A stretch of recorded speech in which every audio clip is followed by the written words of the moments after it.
संग्राम पाटील साहेब तथा आपल्या विद्यालयाचे व्यासपीठाकडे आगमन होत आहे।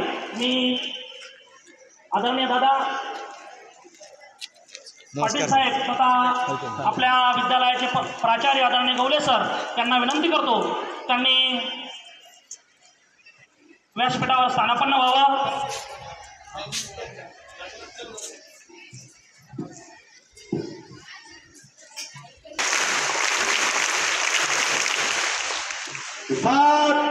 विश्राम सावधान राष्ट्रगीत श्रीरामकार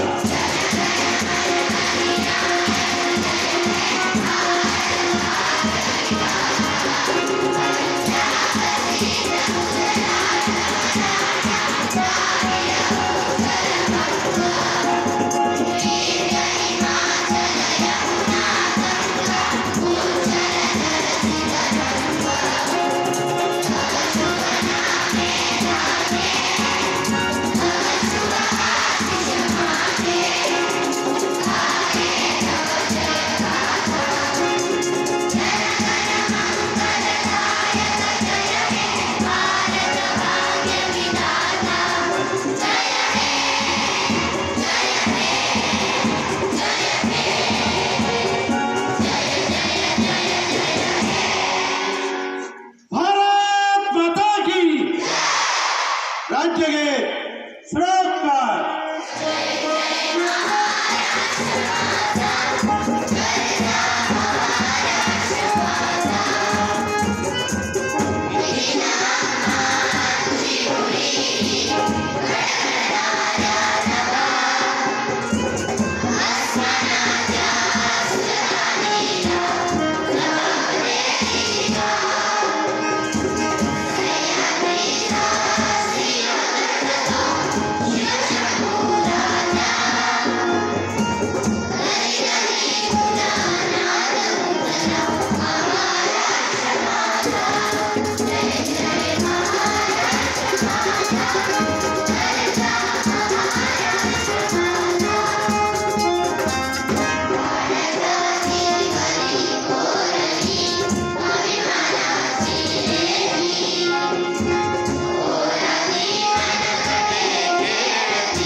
बैठके पाहिजे मी मान्यवरांकडे विनंती करतो की त्यांनी स्थानापन्न व्हावं।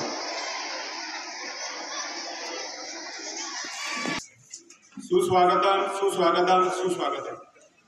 विद्यार्थी मित्रांनो, आज 26 जुलै 3 मे ते 26 जुलै या दरम्यान भारत आणि पाकिस्तान यांच्यामध्ये कारगिलच्या टेकड्यात झालेल्या कारगिल युद्धामध्ये 527 शहीद जवानांच्या भरोशावर भारताने आजच्या दिवशी पाकिस्तानच्या विरोधात असलेलं आपलं युद्ध जिंकलं। त्यांच्या स्मृतींना उजाळा देण्याच्या हेतूने दरवर्षी आपण आपल्या विद्यालयामध्ये आणि देशभरामध्ये 26 जुलै हा कारगिल विजय दिवस म्हणून साजरा करत असतो।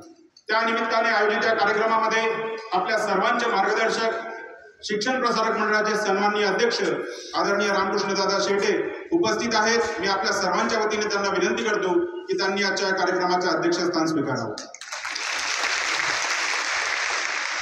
सोबतच चिखली पोलीस स्टेशनचे कर्तव्यदक्ष ठाणेदार दमन ठाणेदार माननीय श्री संग्रामजी पाटील आणि त्यांची चमू हे आज आपण निमंत्रण दिलं आणि ते आपल्या निमंत्रणाचा स्वीकार करून विद्यालयात उपस्थित राहिले। त्यांचंही मी आपल्या विद्यालयाच्या वतीने मनपूर्वक स्वागत करतो आणि सन्माननीय व्यासपीठाला विनंती करतो की त्यांनी भारत मातेच्या प्रतिमेचं पूजन आणि दीप प्रज्वलन करून आजच्या कार्यक्रमाची सुरुवात करावी।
वीर जवानांना शतशत प्रणाम.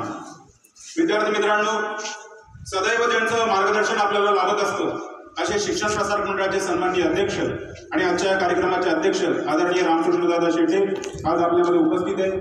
आपल्या सर्वांच्या वतीने आपल्या विद्यालयाचे प्राचार्य माननीय श्री सतीशजी गवले सर यांना विनम्र विनंती करतो की त्यांनी शाल आणि पुष्पगुच्छ देऊन आदरणीय दादांचं स्वागत करावं.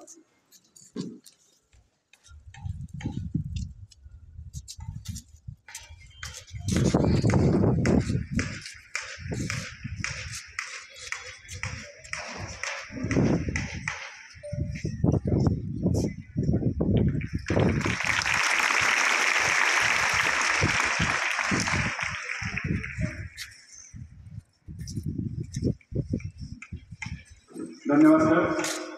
कोणत्याही आव्हानांना सामोरं जाण्याचं धाडस ज्यांच्यामध्ये आहे असे चिखली पोलीस स्टेशनचे कर्तव्यदक्ष ठाणेदार माननीय श्री संग्रामजी पाटील हे सुद्धा आज आपल्यामध्ये उपस्थित आहेत. मी शिक्षण प्रसारक मंडळाचे सन्माननीय अध्यक्ष आजच्या कार्यक्रमाचे अध्यक्ष आदरणीय दादांना विनंती करतो की शाल श्रीफळ आणि पुष्पगुच्छ देऊन त्यांनी त्यांचे स्वागत करा.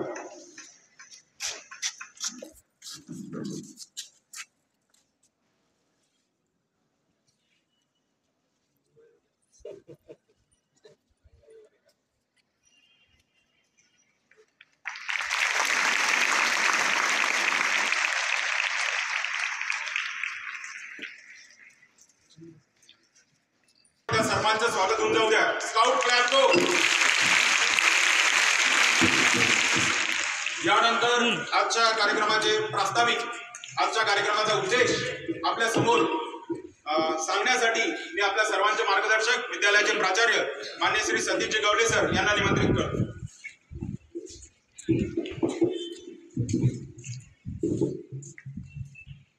आजच्या या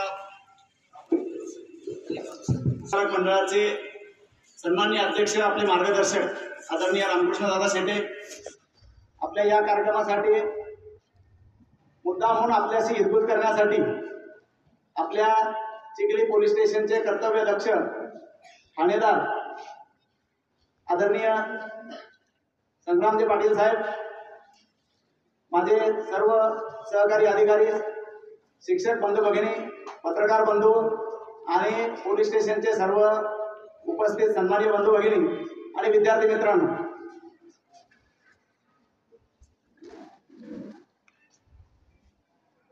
आपल्या शाळेची ओळख, आपली संख्या सांगितली 2953 आपल्या विद्यालयाची पटसंख्या आहे. 1956 पासून आपल्या शाळाच्या नावाप्रमाणे अतिशय संस्कारक्षम पिढी घडण्यासाठी अहोरात्र या शिक्षण प्रसारक मंडळाच्या सन्माननीय सर्व पदाधिकारी आणि संचालकांच्या मार्गदर्शनात आणि इथं काम करणाऱ्या सर्व शिक्षक बंधू भगिनी अतिशय मेहनतीनं ते काम करतात आणि एक समाजात एक चांगलं चित्र, समाजाची एक चांगली घडण, एक समाजाबद्दलचं एक समाजमन ज्याला म्हणतो आपण, असं आदर्शवत जीवन असणारे नागरिक घडवण्याचा प्रामाणिक प्रयत्न या ठिकाणी होतो. अनेक गणेश उत्सवाच्या निमित्तानं, अनेक प्रासंगिक कार्यक्रमाच्या निमित्त आदरणीय साहेबांनी आपल्या शाळेचं वर्तन आणि आपल्या कार्यक्रमाची अनेक वेळा स्तुती केलेली आहे. आजही ते आपल्या समोर उपस्थित आहे. आपली शिस्त आपण पाहतो, शाळेकडून तीच अपेक्षा आहे की शाळा पाहिजे एकही विद्यार्थी राहू नये म्हणून सर्वेक्षण होतं. वर्ग 8 पर्यंत कंपल्सरी आणि फ्री शिक्षण आहे, म्हणजे एकही विद्यार्थी शाळेच्या घडणीतूनच समाजात गेला पाहिजे. आणि जर समाजात समाज विघातक कृत्य घडत असतील तर याचा अर्थ शाळेत कुठेतरी आपण कमी पडलो, हा सार्वजनिक समज हा सत्य आहे. त्यामुळे आपल्या शाळेमध्ये मात्र आपण 100% त्यापेक्षाही जास्त देण्याचा प्रयत्न करतो. सर्वदूर असं चित्र झालं तर कदाचित पोलीस व्यवस्था ही कोणती धाड दडपशाही नियंत्रणा दबावासाठी नसते, तर ती आपल्या सर्जन शक्तीच्या सुरक्षेसाठी, संरक्षणासाठी, आपल्याला प्रोत्साहन देण्यासाठी आहे. पण ती दुर्जन शक्ती असेल जी समाजाला घातक ठरते, जे व्यसनाधीन आहे, जी गुन्हेगारी प्रवृत्तीकडे वळणारी आहे, त्यांच्यावर नियंत्रण ठेवण्याचं काम मात्र ही पोलीस व्यवस्था करते. ते आपले सर्जन शक्तीचे मित्र आहेत, आपले पालक आहेत. त्यांच्याबद्दलचा कोणताही म्हणजे भीतीचा भाव आपल्या मनात राहत नाही, कारण आपल्या सर्जन शक्तीच्या सर्व संरक्षणासाठी त्यांचा अहोरात्र त्यांचं ध्येय असतं, ध्यास असतो. आणि आपला योग असा की संग्राम पाटील साहेब आपल्या इथं आले आणि प्रत्येक सामान्य माणसापासून कष्टकरी, शेतकरी, समाजातला, राजकारणातला, शाळेतला कोणताही घटक त्यांच्याबद्दलचा विश्वास, त्यांचं काम पाहून सतत प्रतिक्रिया देत असतो. मी जिथे कुठं जातो, साहेब तिथे कुठं कोणी भेटतं, मी 1-1.5 तास त्यांच्या सहवासात या आपल्या शाळेच्या एका निमित्तानं होतो. प्रत्येक माणूस तेच म्हणतो, साहेब तुम्ही एक सर्वबिन, म्हणजे कोणतीही चिंता नाही, सर्जन शक्तीला कुठेही धक्का नाही आणि दुर्जन शक्तीला कुठेही माफी नाही. त्यामुळं छोटे मोठे जे प्रकार घडतात ते फक्त लक्षात येणं आणि वेळीच त्याच्या मुळापर्यंत जाणं, असं एक दहशत या लोकांसाठी आदरणीय साहेबांची आहे. आज त्यांनी इतकं व्यस्त वातावरण, म्हणजे त्यांचं कालावधी असतानाही साहेबांनी आपल्यासाठी 20 मिनिटाचा कालावधी दिला, 20-25 मिनिटांचा, की जे मुलं उद्याचे नागरिक आहेत त्यांच्या हाती समाजाची सुस्थिती राहणार आहे अशा मुलांची मला हितगुज करायची आहे. आणि मुलींच्या संरक्षणासाठी जे छोटे मोठे ॲप आहेत, काही मोबाईल नंबर आहेत, की आपलं आपण संरक्षण कसं करायचंय आणि तुमच्या पाठीशी आम्ही कसे आहोत याचा शब्द आणि आपल्याला सावध करण्यासाठी ते आपल्या समोर आपल्याशी संवाद करणार आहेत. मुलांच्या बाबतीतही तेच आहे की मुलगा जर सुधारित आणि चांगल्या पद्धतीनं संस्कारित आहे तर कोणत्याही मुली किंवा स्त्रियाला किंवा कमजोर शक्तीला इथं कोणताही धोका नाही. मी आदरणीय साहेबांचं पुन्हा एकदा आपल्या आदर्श परिवाराच्या वतीनं स्वागत करतो, त्यांचे आभार व्यक्त करतो आणि आपल्याशी हितगुज करण्यासाठी मी त्यांना निमंत्रित करतो. धन्यवाद.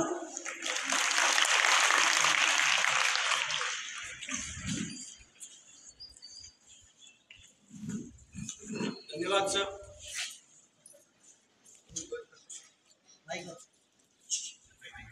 आपल्या या आदर्श शाळेच्या या संस्थेचे अध्यक्ष आदरणीय रामकृष्ण दादा शेटे, या संस्थेचे सचिव आदरणीय प्रेमराज बालाजी, या शाळेचे प्राचार्य आदरणीय सतीश गवळे सर, उपप्राचार्य आदरणीय रामकृष्ण कुटे सर, रामेश्वर कुटे सर, या ठिकाणी उपस्थित असलेले या शाळेचे सर्व शिक्षक, शिक्षिका, इतर कार्यालयीन स्टाफ, तसेच ज्यांच्यासाठी आजचा हा कार्यक्रम घेण्यात आलेला आहे, ज्यांच्यासाठी मी या ठिकाणी उपस्थित झालेलो आहे, ते सगळे माझे विद्यार्थी मित्र आणि मैत्रिणी. आज या ठिकाणी येण्याचं माझं जे कारण आहे, खूप दिवसापासून माझ्या मनात इच्छा होती की आपल्या स्कूलमध्ये जावं आणि या विद्यार्थ्यांची हितगुज साधावी, परंतु दैनंदिन कामाचा व्याप आणि इतर कार्यालयीन कामकाज याच्यामुळे असा योग येत नव्हता.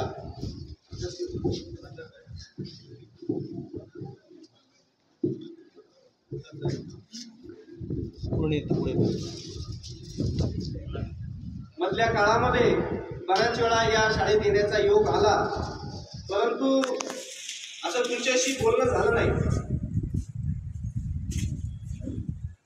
मी तुम्हाला ज्या काही आज गोष्टी सांगणार आहे त्या गोष्टी तुमच्या रोजच तुमचे शिक्षक, तुमच्या शिक्षिका तुम्हाला सांगतात, परंतु रोज तेच लोक तुमच्या समोर उभे राहतात आणि रोज त्याच गोष्टी सांगतात, त्याच्यामुळे तुम्हाला फार काही त्याचं महत्त्व राहत नाही. त्याच गोष्टी मी पुन्हा रिपीट करणार आहे. फक्त कदाचित आज मी वर्दी घालून आलेलो आहे आणि एक पोलीस अधिकारी आहे, याच्यामुळे कदाचित त्या तुम्ही जास्त ऐकून घ्याल आणि त्याप्रमाणे तुम्ही त्याच्यावरती अंमलबजावणी सुद्धा कराल अशी मला अपेक्षा आहे. मी तुमचा जास्त वेळ घेणार नाही. इयत्ता 5वी ते 10वीचे या ठिकाणी विद्यार्थी उपस्थित आहेत. ज्या वेळी मी सुद्धा तुमच्यासारखा विद्यार्थी दशेत होतो आणि असं कुणी भाषण द्यायला आलं की त्यावेळी या माणसाचं भाषण कधी संपेल, कधी आम्ही वर्गात जाऊ असं आम्हाला व्हायचं. त्याच्यामुळे तुमच्या मनातला काय भाव आहे तो निश्चितच मला माहिती आहे. मी त्यामुळे तुमचा अजिबात जास्त वेळ घेणार नाही. मी या ठिकाणी आल्यानंतर आपण जे आता राष्ट्रगीत म्हणलात, अंगावर काटा येण्याचा तो प्रसंग, अतिशय सुंदर असं राष्ट्रगीत असेल, महाराष्ट्र गीत असेल, हे आपण गायलात. खूप छान तो 2 मिनिटाचा वेळ देशभक्तीचा एक उत्साह अंगामध्ये संचारला आणि मनोमन खूप आनंद झाला. आदर्श शाळा ही नावाने आदर्श आहे आणि तिच्या कर्तृत्वाने, तिच्या कार्याने देखील आदर्श आहे. या आदर्श शाळेचे अनेक माजी विद्यार्थी वेगवेगळ्या स्तरावरती वेगवेगळ्या ठिकाणी आपलं नाव लौकिक कमवत आहेत आणि आपल्या आदर्श शाळेचं नाव हे महाराष्ट्रात, या देशात कसं गाजेल यासाठी प्रयत्न करत आहेत.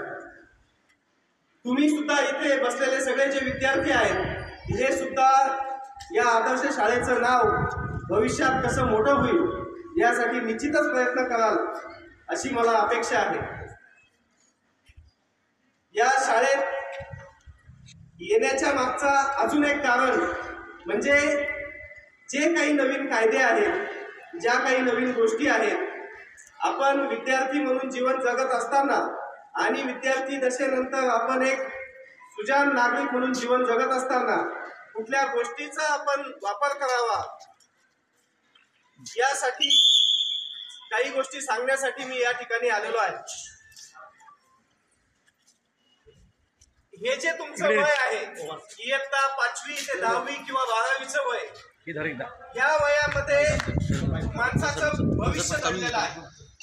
असं म्हणतात की जे टीनेजर्स आहेत, टीनेजर्स म्हणजे वय वर्ष 13 ते वय वर्ष 19, या वयामध्ये जर आपण चांगला अभ्यास केला, हे 6 ते 7 वर्ष आयुष्यातले तुमचे अतिशय महत्वाचे आहेत. मी चीनमधली एक गोष्ट तुम्हाला या निमित्ताने सांगू इच्छितो की चीनमध्ये एक चायनीज बांबू नावाचं एक ट्री आहे. एका शेतकऱ्यानं 2 झाडं लावली. त्याच्यामध्ये एक झाड लावलं चायनीज बांबूचं आणि एक झाड लावलं रेग्युलर.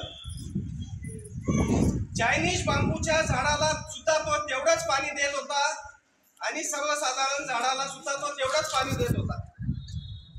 5 वर्ष तो सतत त्या झाडांना पाणी, खत, खाद्य देत होता. जे सर्वसाधारण झाड होतं ते 4-6 महिन्यांनी 8 फूट, 10 फूट, 12 फुटापर्यंत गेलं. सतत 5 वर्ष पाणी देऊन, खत देऊन सुद्धा चायनीज बांबूचं झाड वरती जात नव्हतं. बाकी लोकांना असं वाटलं की हे झाड कुचकामी आहे, हे काही कामाचं नाही. 5 वर्ष सतत पाणी आणि सतत खत खाद्य घेतल्यानंतर त्या झाडाला 5 वर्षानंतर अचानक त्याची जी ग्रोथ झाली तर पुढच्या 60 दिवसामध्ये ते चायनीज बांबूचं झाड 90 फूट उंच गेलं. सांगण्याचं तात्पर्य हे की 5 वर्ष त्या झाडाला ज्या पद्धतीनं पाणी देण्यात आलं, खत देण्यात आलं, ते वाया गेलं नाही आणि 5 वर्षानंतर त्या झाडाचं जी ग्रोथ झाली आणि ते झाड 90 फुटापर्यंत जे सर्वसाधारण झाड होतं त्या झाडापेक्षा 80 फूट उंच गेलं. हे तुमचे जे 5 वर्ष आहेत, हे ते 5 वर्ष हे त्या 5 वर्षाच्या त्या झाडासारखे आहेत. या 5 वर्षामध्ये तुम्हाला जे शिक्षकांनी जे तुम्हाला ज्ञानरूपी जे तुम्हाला खत खाद्य देतात, ज्ञानरूपी जे पाणी देत आहेत, ते जर तुम्ही घेतलं तर खऱ्या अर्थाने तुम्हाला सुद्धा 90 फुटापर्यंत जाण्यासाठी कोणी रोखू शकत नाही. भविष्यामध्ये तुमची प्रगती होणार ही फक्त तुम्ही जर या विद्यार्थी दशेमध्ये चांगला अभ्यास केला तरच. आपल्यामध्ये बऱ्याच वेळा आता एक लिथर्जिक ॲटिट्यूड येतो. आपण शाळेत येतो, 11 वाजता जातो, 5 वाजता जो काही आपल्या शाळेचा टायमिंग आहे, परंतु शाळेमध्ये आपण किती ज्ञान घेतो, घरी गेल्यानंतर आपण त्याचा किती होमवर्क करतो, शाळेत शिकवलेला आपण घरी जाऊन अभ्यास करतो का, उद्या काय शिकवणार आहे त्याचा आपण अभ्यास करतो का, या गोष्टीचा विचार करणं आवश्यक आहे. सकाळी ज्या वेळेस आपण स्कूलला येतो, उठल्यानंतर तयारी करतो, जेवण कर, नाश्ता करतो, आपलं दप्तर घेतो, स्कूलला येतो, परंतु यायच्या आधी सुद्धा आपण आपल्याला दिवसभरात काय शिकवणार आहे याचा अभ्यास केला पाहिजे. आल्यानंतर जे तुम्हाला तुमचे शिक्षक जे शिकवणार आहेत ते शिकून घेतलं पाहिजे. घरी गेल्यानंतर आज जे दिवसभर शिकवलेलं आहे त्याचा गृहपाठ आपण केला पाहिजे. परंतु बऱ्याच अंशी तसं होताना दिसत नाही. काही विद्यार्थी खूप चांगलं करतात. सध्या जगामध्ये खूप मोठ्या प्रमाणात कॉम्पिटिशन आहे. आता मागच्या महिन्यामध्ये दादा आम्ही पोलीस भरती घेतली. पोलीस भरतीला 110 जागा होत्या. बुलढाणा जिल्ह्यामध्ये पोलीस होण्यासाठी 110 जागा होत्या आणि बुलढाणा जिल्ह्यामधून पोलीस भरतीसाठी 12,000 उमेदवार आले होते. म्हणजे एक पोलीस होण्यासाठी 100 उमेदवार उभे होते. त्यामध्ये काही ग्रॅज्युएट होते, काही वकील होते. 12वी पासवर असणारी पोलीस भरती आणि त्याच्यासाठी डबल ग्रॅज्युएट असलेले लोक, LLB झालेले लोक, LLM झालेले लोक हे त्या ठिकाणी उपस्थित होते. 100तला एक सिलेक्ट करायचा आहे. सांगण्याचं तात्पर्य हे की बाहेर खूप मोठ्या प्रमाणात कॉम्पिटिशन आहे. MPSCच्या PSIच्या आमच्या वेळी 300 जागा होत्या. 300 जागांसाठी 3 लाख उमेदवार परीक्षेला बसले होते. 3 लाख लोकांतून 300 उमेदवारांमध्ये यायचं आहे. तर भारतामध्ये महाराष्ट्रामध्ये ही जी कॉम्पिटिशन आहे, या कॉम्पिटिशन मध्ये आपल्याला उतरायचं असेल तर आपल्याला अभ्यासाशिवाय पर्याय नाही. असं बिलकुल नाही की 3 लाखातून 300 येतात म्हणजे आपण त्या 300 जाऊ शकत नाही, असं अजिबात नाही. हे 300 ची सुद्धा आवश्यकता नाही.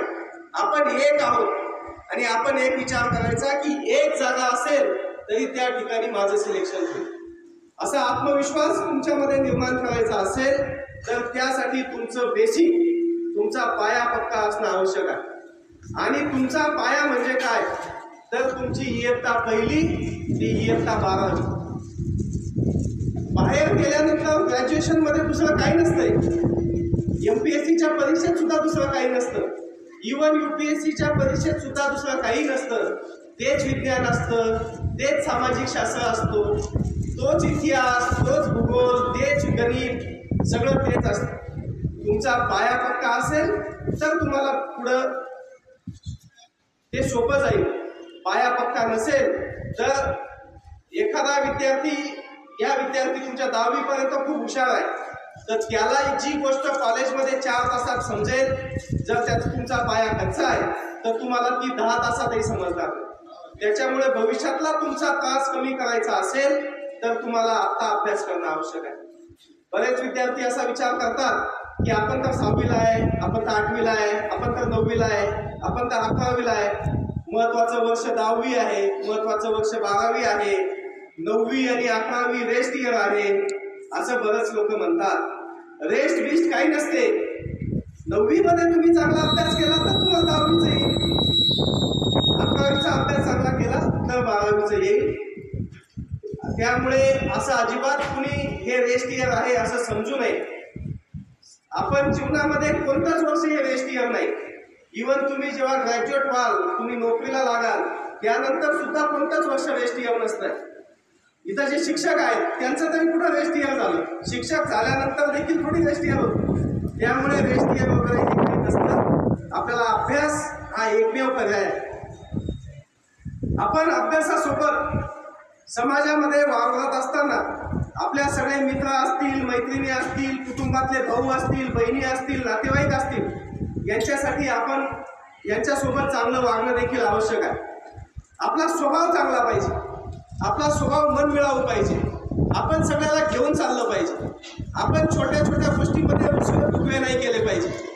नाही तर हिनं माझ्याशी बोललीच नाही, हिनं मला तिच्या बड्डेला बोलवलंच नाही, हा माझ्याशी नीट बोललाच नाही, यानं मला त्याच्या पार्टीत घेतलंच नाही, असं न करता आपण सगळे बंधू भगिनी, आपण सगळ्यांनी एकमेकाशी चांगलं वागून 5 वर्षाचा कार्यकाळ असा सहज निघून जातो. यानंतर येतात त्या फक्त आठवणी.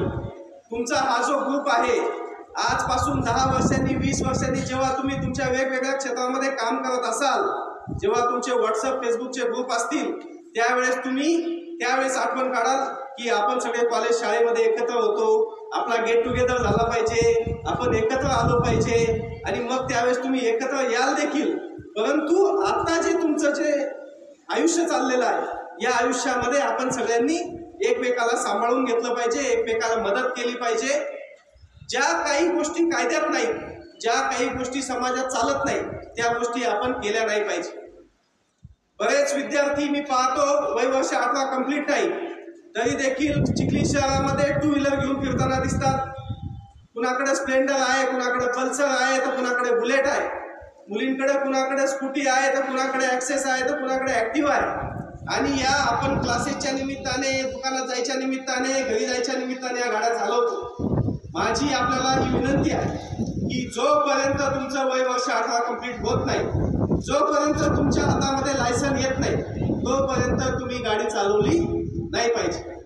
मला याची 100% खात्री की तुम्ही ऐकणार नाही, परंतु कदाचित तुमच्यापैकी काही लोकांनी ऐकलं तरी माझं आजचं हे बोलणं सार्थकी झालं असं मी समजेन.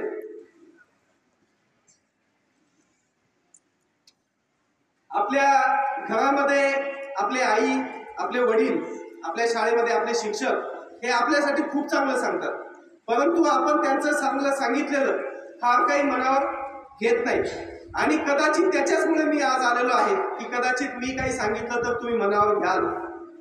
विद्यार्थी दशेमध्ये जेव्हा आपण असतो, आपल्यासोबत आपल्या मैत्रिणी असतात, मित्र असतात, या ठिकाणी आपलं नातं हे भावा बहिणीचं नातं असतं.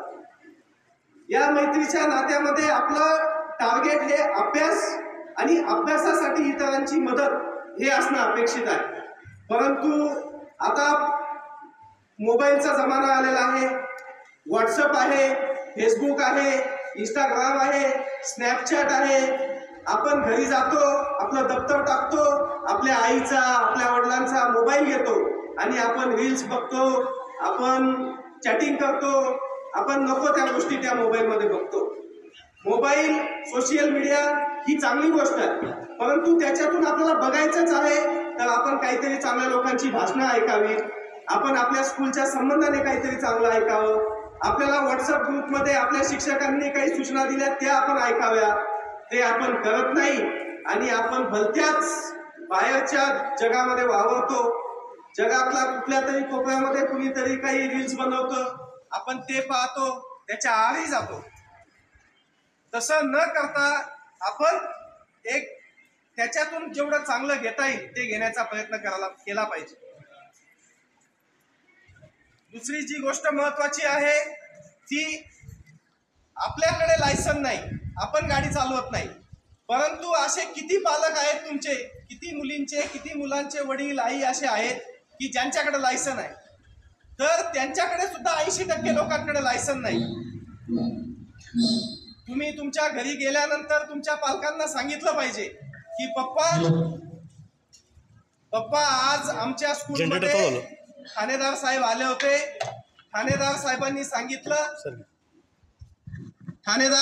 सांगितलं की तुमच्याकडे जर लायसन नसेल तर लायसन काढून घ्या. याचा फायदा काय?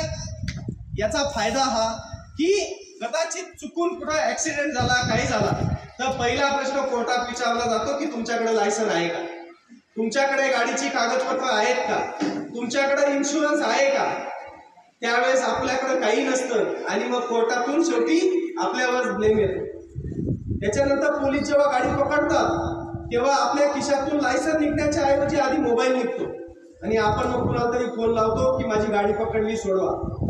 गाडी पकडली सोडवा म्हणण्यापेक्षा आपण जर लायसन दाखवलं, कागदपत्र दाखवलं तर असेही पोलीस सोडतात. ट्रिपल सीट आपण गाडी चालवतो, ट्रिपल सीट गाडी चालवणं हे कायद्यात बसत नाही. गाडी ही डबल सीट चालवली पाहिजे, हेल्मेट वापरलं पाहिजे. या ग्रामीण भागामध्ये हेल्मेट वगैरे ही प्रथा जरी नसली तरी लॉंग रूटला वगैरे आपण हेल्मेट वापरलं पाहिजे. आपल्या पालकांना ही गोष्ट सांगायची. गाडी चालवताना गाडीचा वेग हा कमी असला पाहिजे. शहरामध्ये अनेक ज्येष्ठ नागरिक आहेत, अतिक्रमण आहे, अशा कालावधीमध्ये आपण गाडी चालवताना कुणाला धक्का लागला, काय लागला, एखाद्याचा जीव जाण्याची देखील शक्यता असते. आपल्या हातून जेवढं कुणाचं चांगलं करता येईल ते करण्याचा आपण प्रयत्न केला पाहिजे. आपल्यामध्ये जी क्षमता आहे, एखादा विद्यार्थी हुशार असतो, हुशार विद्यार्थी असेल तर त्याला जर दुसऱ्याला शंका विचारली तर त्या विद्यार्थ्याने त्या शंकेचं निरसन केलं पाहिजे. तसंही होताना दिसत नाही. एक छोटीशी गोष्ट सांगतो. एकाला देव पसंत होतो, एकाला देव पसंत झाल्यानंतर तो देव त्याला म्हणतो की तू सांग तुला काय पाहिजे. तो म्हणतो देवा मला एक 2 व्हीलर दे. देव म्हणतो तुला मी 2 व्हीलर देतो पण मला तुझ्या बाजूच्याला 2 2 व्हीलर द्यावे लागतील. मग म्हणतो देवा नको नको मला 2 व्हीलर नको, मग मला एक बंगला दे. तो म्हणतो ठीक आहे तुला एक बंगला देतो पण मग तुझ्या बाजूच्याला मला 2 बंगले द्यावे लागतील. मग हा विचारात पडतो. हा म्हणतो नको नको देवा मला बंगला पण नको, मग सांग तुला काय पाहिजे. मग हा म्हणतो देवा माझा एक डोळा निकामी करून टाक. देव म्हणतो का? म्हणला देवा तू माझा एक डोळा निकामी केला म्हणजे शेजारच्याचे 2 डोळे निकामी करशील म्हणजे तो कायमचा जांभळा होईल. म्हणजे तुम्हाला देव प्रसन्न झाला, तुम्हाला काहीतरी मिळण्याची अपेक्षा आहे, काहीतरी मिळण्याची शक्यता आहे आणि अशा वेळी सुद्धा आपण दुसऱ्याला मदत होऊ नये या उद्देशाने आपलं नुकसान करून घेण्यासाठी प्रयत्न करतो. हुशार विद्यार्थी असेल त्यानं दुसऱ्याला विद्यार्थ्याला शिकवण्याचा प्रयत्न केला, आपल्या ज्ञानामध्ये भर पडते, आपण आपली रिव्हिजन होते. त्याच्यामुळे एकमेकाला मदत करा, एकमेकाच्या सोबत राहा. मी आता जे आपलं राष्ट्रगीत आपण म्हणलात त्यावेळेस खरोखर माझ्या अंगावर रोमांच आला. मला त्यानंतर हरिवंशराय बच्चन यांची एक कविता आठवली जी आपल्यासाठी मला म्हणावीशी वाटते. लहरों से डरकर नौका पार नहीं होती, कोशिश करने वालों की कभी. तुम्हाला सगळ्यांना माहिती आहे, नन्ही चींटी जब दाना लेकर चलती है, नन्ही चींटी जब दाना लेकर चलती है, चढ़ती दीवारों से 100 बार फिसलती है. मन का विश्वास उसकी रगों में साहस भरता है, चढ़कर गिरना गिरकर चढ़ना ना अखरता है. मेहनत उसकी हर बार बेकार नहीं होती, कोशिश करने वालों की कभी.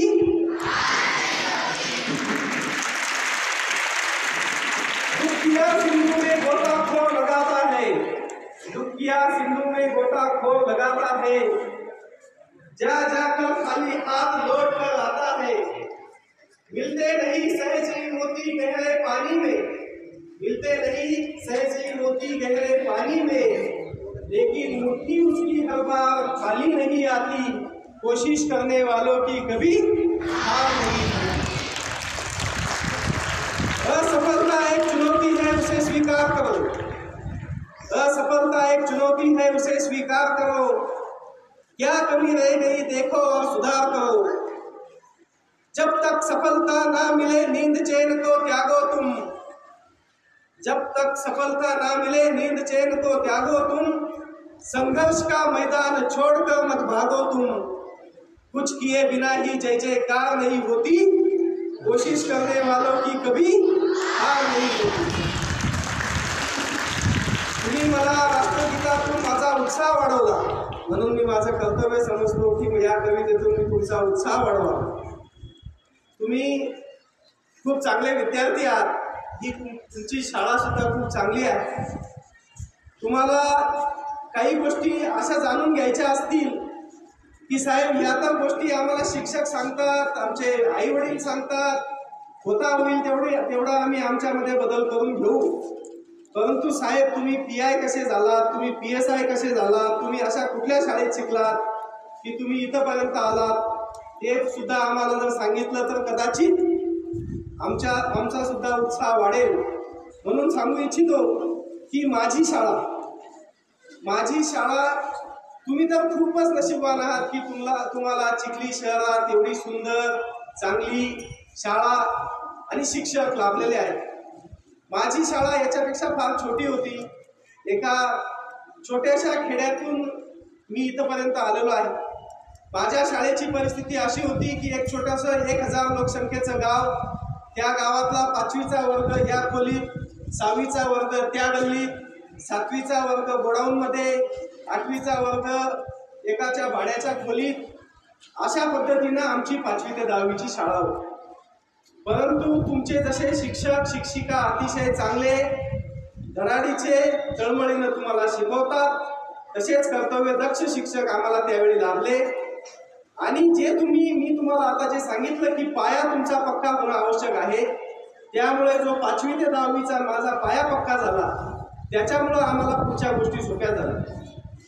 MPSC UPSC काय असतं हे ग्रॅज्युएट होईपर्यंत माहीत नव्हतं. आता तरी तशी परिस्थिती नाही. आता पालक जागरूक झाले, पालकांना माहिती आहे आता की कॉम्पिटिशनचा जमाना आहे. त्यानंतर 11वी 12वीचं शिक्षण झालं. 12वी पास झाल्यानंतर 10वीपर्यंत चांगला अभ्यास केल्यामुळे 12वीला चांगले मार्क्स आले. आताच्या तुलनेत कमी होते. आता 90% पेक्षा जास्त मार्क आले तरी पालकांना वाटतं की कमी मार्क्स आहे. त्यावेळेस 70-75% आले तरी असं वाटायचं खूप चांगले मार्क्स आहेत. त्यानंतर ग्रॅज्युएशन म्हणजे BSc ॲग्री केलं. BSc ॲग्री करत असताना असेच वरिष्ठ विद्यार्थी काही चांगले लाभले, त्यांनी मार्गदर्शन केलं. MPSC काय असतं सांगितलं, PSIची परीक्षा कशी द्यायची सांगितलं आणि अभ्यास केला. योगायोगानं PSIचा अटेम्प्ट पास झालो आणि PSI म्हणून सिलेक्शन झालं. PSIचं प्रमोशन होऊन API झालो.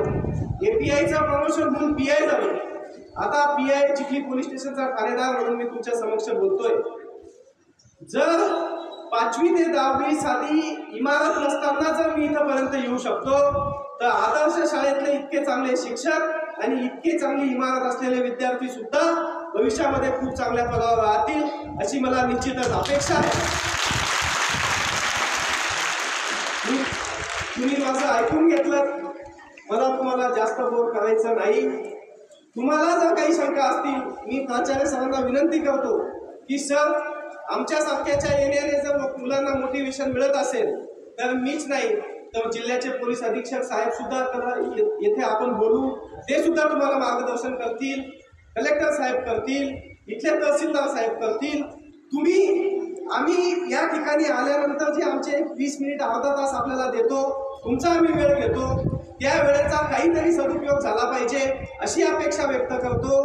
तुम्ही एक चांगले नागरिक म्हणून समाजामध्ये पुढे याल अशी अपेक्षा व्यक्त करतो.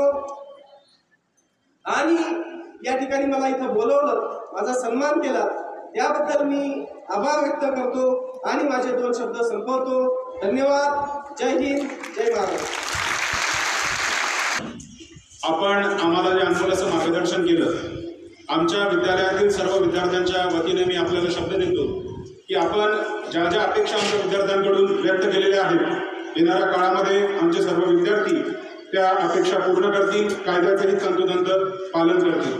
साहेबांसोबत आपल्यामध्ये उपस्थित असलेले सहाय्यक उपनिरीक्षक अशफाक शेख साहेब, सोबतच श्री विजयजी किटे आणि सूरजसिंग राजपूत हे पदाधिकारी सुद्धा साहेबांसोबत व्यासपीठावर उपस्थित आहेत. मी आदर्श विद्यालयाच्या वतीने मनपूर्वक त्यांचे हार्दिक स्वागत करतो. यानंतर कार्यक्रमाचा शेवटचा टप्पा म्हणजे आभार प्रदर्शन आपल्या विद्यालयाचे उपप्राचार्य विद्याभारती पश्चिम सहमंत्री, विद्याभारती विदर्भ प्रांताचे सहमंत्री माननीय श्री रामेश्वरजी कुटे यांना निमंत्रित केलं.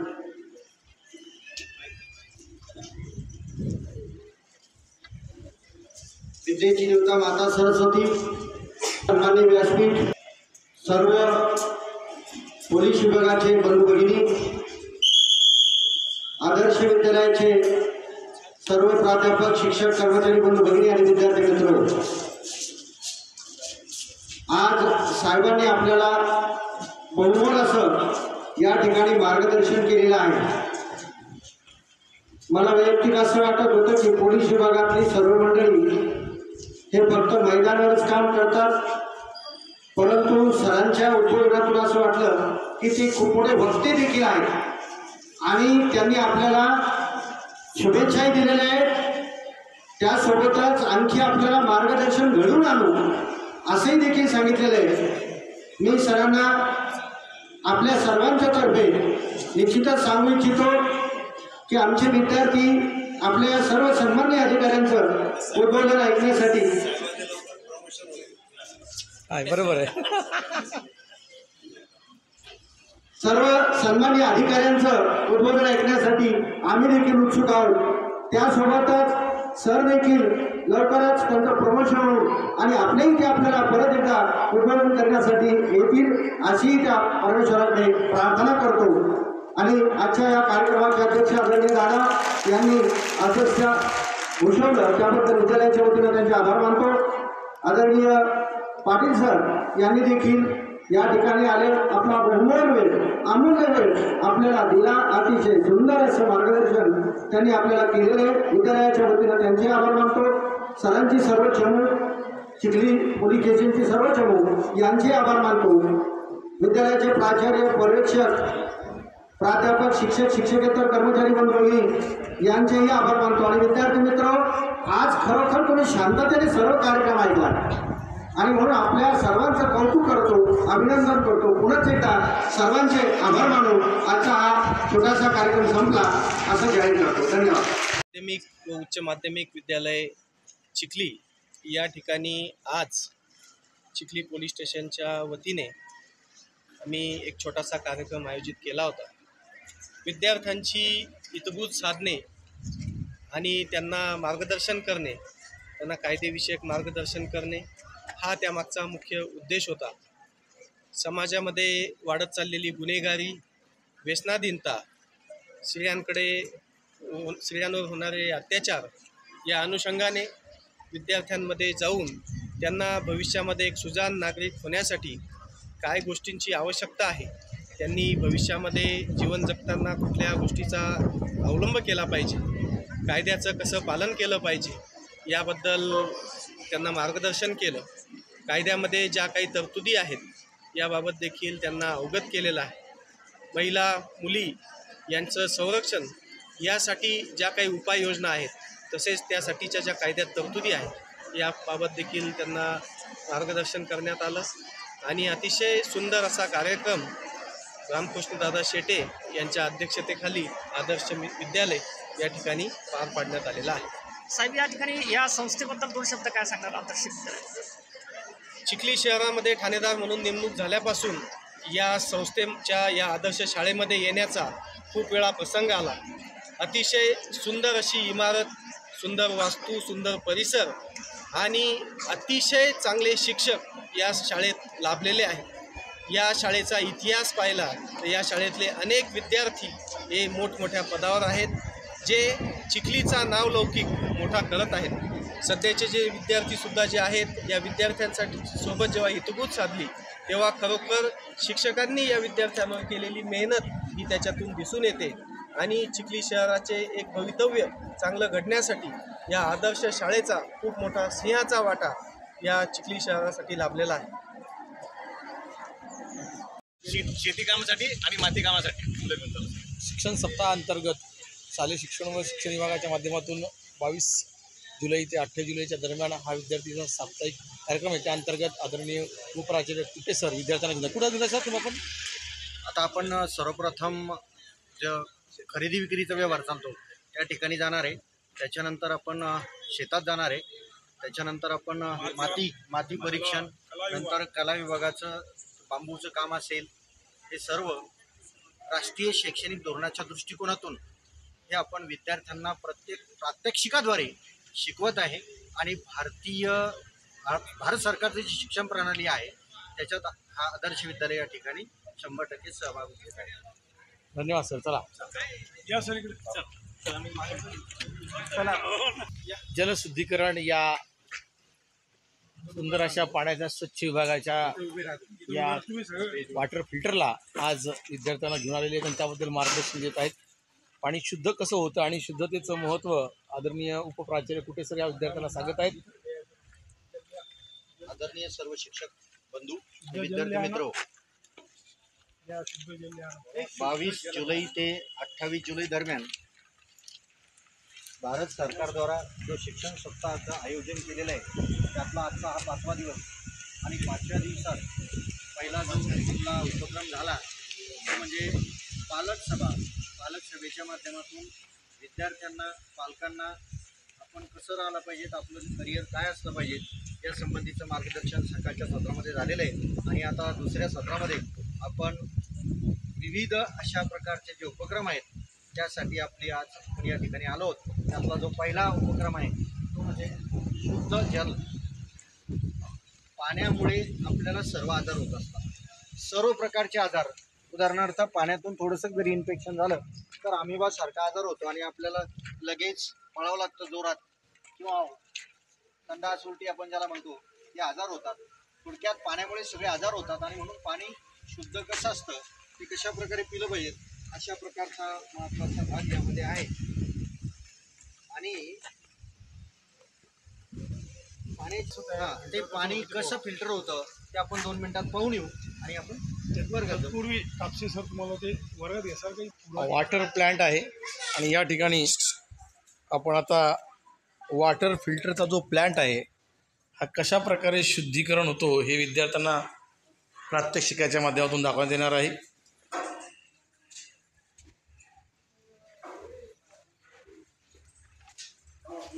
हे पाण्याचं फिल्टरायझेशनची मशीन आणि या ठिकाणी कळतं की कशा प्रकारे पाणी फिल्टर होतं. कसं पाणी कुठून दाखवा बरं, पहिलं पाणी कुठून होतं? हे आपलं बोरचं साधं पाणी, साधं पाणी याच्यामध्ये आहे ना. बोरचं. यात फिल्टर होऊन हे सँड फिल्टर आहे, हे कार्बन फिल्टर आहे. हां त्याच्याद्वारे इथं फिल्टरची टाकी. बरं, या आतमध्ये बरोबर. या ठिकाणी पाण्याची चाचणी आहे. आता सांगण्यात आलं की या टाकीत बोरचं पाणी येतं आणि या पाण्यातून या ठिकाणी पाणी जातं. इथे आपल्याला ते पाहत आहे सगळे कसं चाललं आहे वरती हे सर्व. ते आपल्याला या पाण्यापासून आपल्याला कोणत्याही प्रकारचे आजार होऊ नये, त्या आरोग्याचं पाणी आहे. इकडून पाहिजे हे पाणी फिल्टर होतं आणि या ठिकाणाहून या खालच्या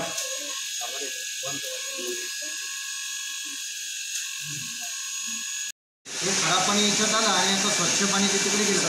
हे स्वच्छ पाणी इथून जाऊन आपल्याला तिकडे प्यायला मिळतं. ही जी मोठी टाकी दिसतीवर हे इकडे या टाकीमध्ये ते कनेक्ट होतं, म्हणजे फिल्टर झालेलं पाणी इकडे मागे या टाकीत येतं आणि या टाकीतून आपल्याला खाली आपण ते पाणी टाकतो आणि पाणीमधून आपल्याला स्वच्छ पाणी प्यायला मिळतं. चला. आणि आपल्याला शिक्षण सप्ताह अंतर्गत विद्यार्थ्यांना ग्राहक प्रतिबद्धता उत्पादक सादरीकरण, म्हणजे याच्यामध्ये विद्यार्थ्यांना दुकानामध्ये जाऊन कशी मार्केटिंग करायची, कशा प्रकारे खरेदी करायची, हा शासनाचा महत्त्वाचा उद्देश म्हणून आम्ही आज श्री गणेश ट्रेडर्स गिफ्ट सेंटरमध्ये विद्यार्थ्यांना घेऊन आलेलो आहोत. विद्यार्थ्यांना खरेदी विक्रीची माहिती व्हावी, वस्तू कशा घ्याव्या, सदोष वस्तू कशा असतात, उत्पादकाची गुणवत्ता कशी पाहावी, यासाठी विद्यार्थ्यांना या दुकानात बोलवलेलं आहे. तू एखाद्या वस्तू घे म्हणा.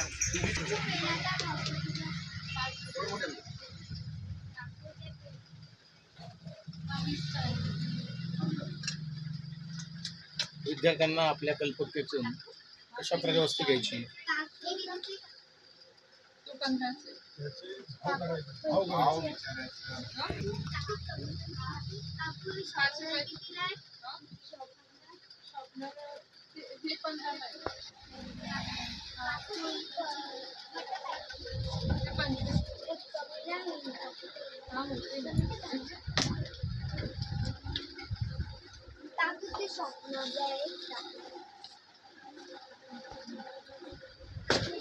विद्यार्थ्यांना जे शालेय साहित्य लागतं त्याची या ठिकाणी विद्यार्थी आपल्या कल्पकतेला खरेदी करत आहेत.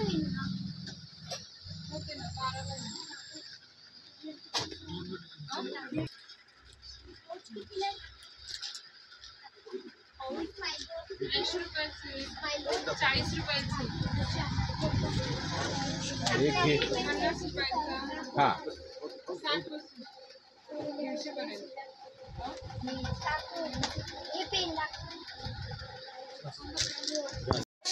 इकडे सर बोलतात. सर शिक्षण सप्ताह जो सुरू आहे भारत सरकारद्वारा आयोजित, या सप्ताहादरम्यान आजचा 5वा दिवस आणि या 5व्या दिवशी विद्यार्थ्यांना मार्केटिंग कशा प्रकारे करावं, त्याचं बाजारभावाची किंमत काय, आपल्याला किती किमतीत ते चालतं, अशा प्रकारचं व्यावहारिक ज्ञान आणि या उपक्रमांच्या माध्यमातून आपण विद्यार्थ्यांना प्रत्यक्ष देण्याचा प्रयोग करत आहोत. या ठिकाणी श्री गणेश जनरल स्टोअर्स शाळेच्या एक दुकान आहे आणि विद्यार्थी त्या दुकानातील आपण भाव कसा केला पाहिजे या संबंधीचं मार्गदर्शन आणि या ठिकाणचे प्रोप्रायटर जे आहेत भराड भाऊ यांनी आणि त्या ताईंनी सुद्धा व्यवस्थित मुलांना या ठिकाणी मार्गदर्शन केलेलं आहे. धन्यवाद.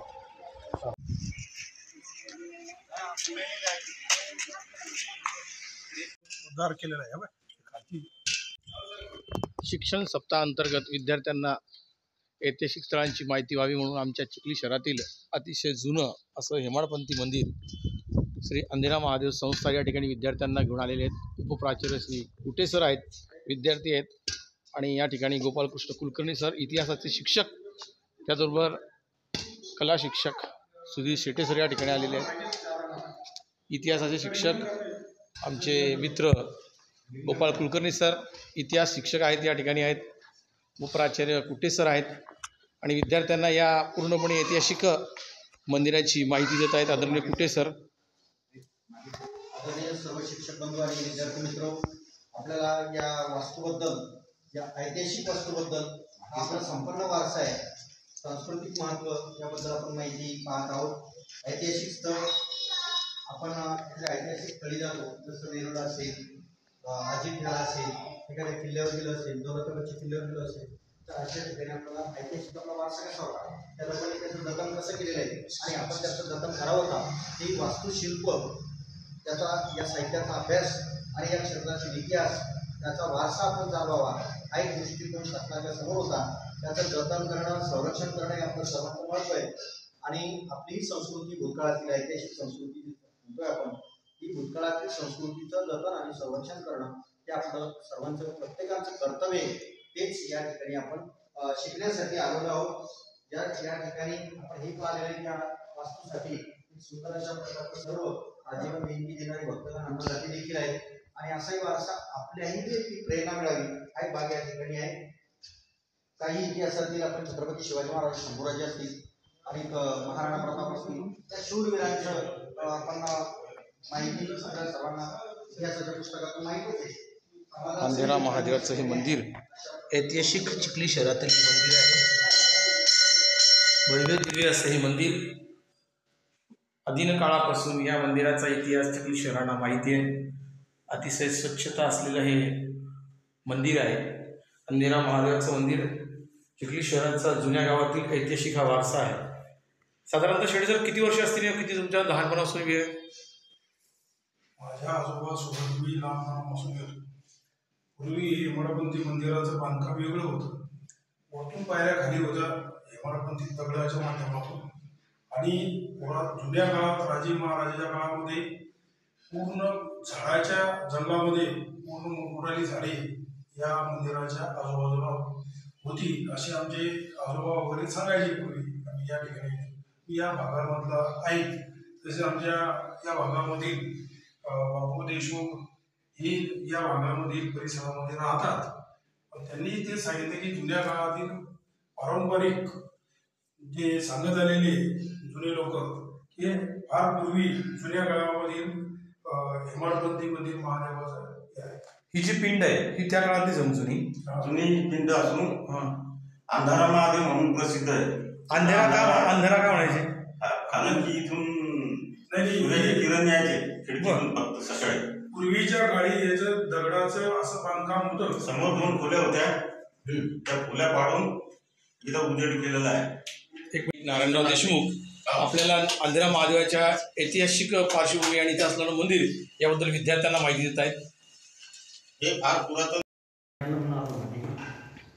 तर 22 जुलै ते 28 जुलै या दरम्यान भारत सरकारद्वारा आयोजित शैक्षणिक सप्ताहाचं आयोजन सरकारने केलेलं आहे. त्या दरम्यान आजचा हा 5वा दिवस आणि 5व्या दिवशी आपली संस्कृती काय, आपले पुरातन मंदिरं काय, म्हणजे शिलालेख कसे दगडावर लिहिलेली माहिती, त्यासोबतच आपण याचा आपल्याला काही उपयोग होईल का, कारण आपले पूर्वज कसे होते, काय होते, या संबंधीचं पूर्ण मार्गदर्शन होण्याच्या दृष्टिकोनातून आजचा हा आपला उपक्रम आहे. याआधी आपण पालक मेळाव्याला मुलांना पाण्याची पद्धती सांगितलं, मुलांना पद्धती सांगितलं. आता तुमचा हा 4था टप्पा आहे. या टप्प्यामध्ये इथे हे अंधारा महादेव मंदिर म्हणून आहे. हे पुरातन, अतिशय पुरातन काळातले चिखली आणि इथली वास्तू जी आहे आपण बाहेरून फिरून पाहिले तर जुन्या काळातले सर्व दगड वगैरे लावलेले खालच्या वगैरे आहेत आणि इथे खूप भाविक भक्त या ठिकाणी येत असतात. आपणही आपल्याला एक धार्मिक ओढ लागावी हा एक राष्ट्रीय शैक्षणिक धोरणातलाही भाग आहे. आणि त्यानंतर हे शिक्षण प्रणाली राष्ट्रीय शैक्षणिक धोरण सुरू होणार आहे ते आपल्याला आपण काय करतो आहोत, आपल्याला कृतीतून हे आपण आधी करून इतर समाजाला आपल्याला सांगायचं आहे. या संबंधीच्यासाठी आपण या ठिकाणी एकत्रित आलेलो आणि म्हणून हा एक छोटासा उपक्रम आदर्श विद्यालयाने आपल्या छत्रपती शिवाजी महाराजांनी जे स्वराज्यावर तोरण बांधलं 16व्या वर्षी ते आणि रायरेश्वराच्या मंदिरात त्यांनी स्वराज्याबद्दल शपथ देखील घेतलेली. कारण एक महादेवच हे असं दैवत आहे की पूर्ण जगाला महा म्हणजे सर्वात श्रेष्ठ अशा प्रकारचं दैवत. आणि इथूनच शंभू छत्रपती शिवाजी महाराजांनी या कार्याची सुरुवात भगवान शंकरांना अभिषेक करून या ठिकाणी केलेली आणि एवढी स्वराज्याची निर्मिती देखील झालेली ही आपल्याला माहीत व्हावं अशा प्रकारचं देखील हा उद्देश आहे. आणि म्हणून आपल्याला हा उपक्रम या ठिकाणी घेण्यात आलेला आहे. आपल्या सोबत आपल्या वर्गाचे वर्ग शिक्षक आदरणीय गोपालजी कुलकर्णी सर, पंकज रसाळ सर ही आपल्यासोबत आहे आणि तीही आपल्याला या दृष्टिकोनातून मार्गदर्शन केलेलं आहे. खरोखर आपल्याला ज्ञानात निश्चितच भर पडेल अशी अपेक्षा करतो. आणि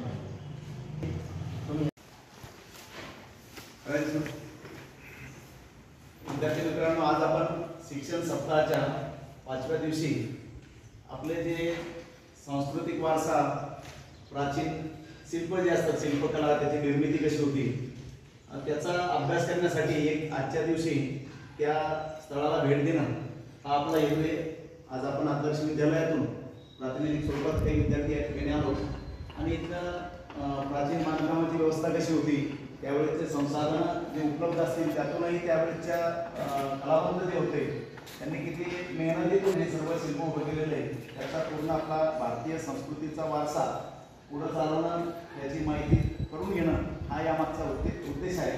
या सप्ताहाच्या निमित्तानं आपण आज अंधेरा महादेव या ठिकाणी आलेलो आहोत आणि प्राचीन काळात इथल्या मूर्तीची रचना, आता आपण ते लिंग पाहलं महादेवाचं, ते सगळं आज आपण इथली पाहणी केलेली म्हणजे प्राचीन काळातील सगळं आपलं जे वैभव होतं त्याची आज आपल्याला प्रत्यक्ष पाहणीतून तुम्हा सर्वांना माहिती झालेली आहे. आणि नेमका या सप्ताहाचा उद्देशच तो आहे की आपल्या प्राचीन भारतीय संस्कृतीची आम्हाला या विद्यार्थ्यांना ओळख व्हावी हा कारणाचा हेतू आहे. आपण प्रत्यक्ष निरीक्षणातून आज त्याचा लाभ घेतलेला आहे आणि खऱ्या अर्थानं तुम्हाला प्रत्यक्ष पाहणीचा आनंद सुद्धा मिळाला. आणि आपल्या पूर्वजांचे जो पौराणिक वारसा आहे, ऐतिहासिक वारसा, त्याचा सुद्धा तुम्हाला एक अनुभूती आज मिळाली. धन्यवाद. आपण शिक्षण सप्ताहाच्या 5व्या दिवशी आपले जे सांस्कृतिक वारसा, प्राचीन शिल्प जे असतात, शिल्पकला, त्याची निर्मिती कशी होती त्याचा अभ्यास करण्यासाठी एक आजच्या दिवशी त्या स्थळाला भेट देणं हा आपला हेतू आहे. प्राचीन बांधकामाची व्यवस्था कशी होती, त्यावेळेचे संसाधनं जे उपलब्ध असतील त्यातूनही त्यावेळेच्या कलावंत जे होते त्यांनी किती मेहनतीतून हे सर्व शिल्प उभं केलेलं आहे त्याचा पूर्ण आपला भारतीय संस्कृतीचा वारसा पुढं चालवणं, त्याची माहिती करून घेणं हा यामागचा उद्देश आहे. या सप्ताहाच्या निमित्तानं आपण आज अंधेरा महादेव या ठिकाणी आलेलो आहोत आणि प्राचीन काळात तिथल्या मूर्तीची रचना, आता आपण ते दिनांक 22 जुलै ते 28 जुलै दरम्यान जो शिक्षण सप्ताह सुरू आहे त्यामध्ये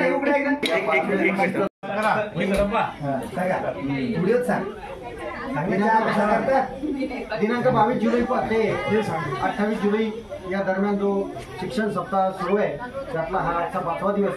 आणि या 5व्या दिवशी घरगुती कामातून इतर कशा सुविधा असतात, काय शिकावं लागतं या संबंधीचं आपण आदरणीय विनायकजी गेरे सर यांच्या घरी आलो आहोत आणि आपण या ठिकाणी त्यांच्या किचनमध्ये उभे आहोत.